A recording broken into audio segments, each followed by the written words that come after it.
So today in Christian Formation, January 22nd, we talked about faith, and we talked about the connection between faith and prayer life. We made sure that we talked about it within the context of what's going on in the world. So the recent inauguration of the 45th president. And we also made sure that we grounded it in the gospel. So we focused on Isaiah 1, and we really looked at verses 1 through 4 is what we were looking at, but we went a little bit further that talked about how it is that these gloomy times and gloomy days are things that are experienced, but they're not things that are going to last for long because the Son of God is upon us.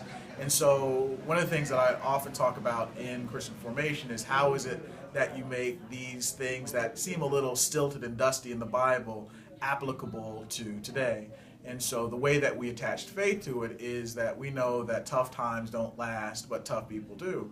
But certainly you have to make sure that that toughness, that defiance or that resilience is something that's practiced. And so we talked about practicing as being a part of prayer. So faith is something that's not static, it's dynamic, and the dynamism is oftentimes attached to how it is that you practice prayer. And prayer isn't asking for things, rather it's asking for this kind of spiritual grounding that allows you to be able to negotiate things. And then we talked a little bit, I couldn't help it, we talked a little bit about psychology. We talked about Maslow and his hierarchy of needs, and then about this idea and construct of self-actualization, which is where it is that you're transcendent, you're able to be a gift to other people, and you're being able to live in the world and appreciate it.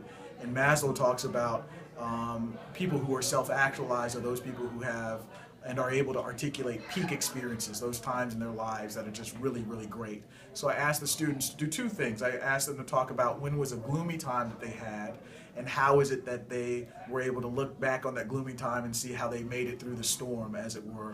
And then also talk about these peak experiences. What are things that have happened in your life that really are rewarding? And the thing that was most encouraging is that each person who talked about their peak experiences were not talking about these material things that they had, but things that they had done. One student talked about how it is that she was able to give a monologue that people really appreciated, from Fences actually, and they said how well she had done. Somebody else talked about how it is that she had figured out these mathematical equations and how good she felt. She got an A on the exam, but was feeling more affirmed by the fact that she was able to work through this problem. Some of them were talking about how it is that they were doing well in band and that kind of performance aspect. So it was a good day, even though it was kind of a depressing week.